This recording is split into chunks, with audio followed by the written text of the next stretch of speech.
Title: गरीब किसान की कहानी। किसान का नाम रामू था। रामू एक छोटे से गांव में रहता था और एक मामूली किसान था। उसकी जमीन बहुत कम थी और उस पर उपज भी उतनी अच्छी नहीं होती थी। इसके बावजूद रामू मेहनती और ईमानदार था। हर सुबह वह सूर्योदय से पहले उठता और अपने खेत में काम करने निकल जाता। उसकी पत्नी सीता घर पर रहकर घरेलू काम संभालती और उनके दो छोटे बच्चे मोहन और सोहन स्कूल जाते थे।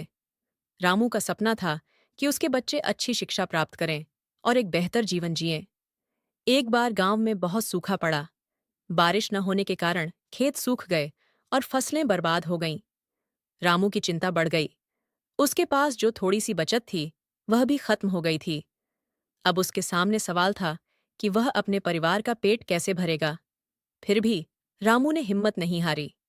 उसने गांव के कुछ अन्य किसानों के साथ मिलकर एक योजना बनाई। उन्होंने पास के नदी से अपने खेतों तक पानी लाने के लिए एक नहर बनाने का निश्चय किया। गांव के सभी किसानों ने मिलकर मेहनत की और कई दिनों की कड़ी मेहनत के बाद वे एक नहर बनाने में सफल रहे। नहर के बनने से उनके खेतों में पानी पहुंचा और फसलें फिर से हरी भरी हो गईं। उस साल फसल बहुत अच्छी हुई और रामू ने अपनी मेहनत का फल पाया। अब वह पहले से बेहतर स्थिति में था और उसने अपने बच्चों की पढ़ाई के लिए भी कुछ पैसे बचा लिए थे।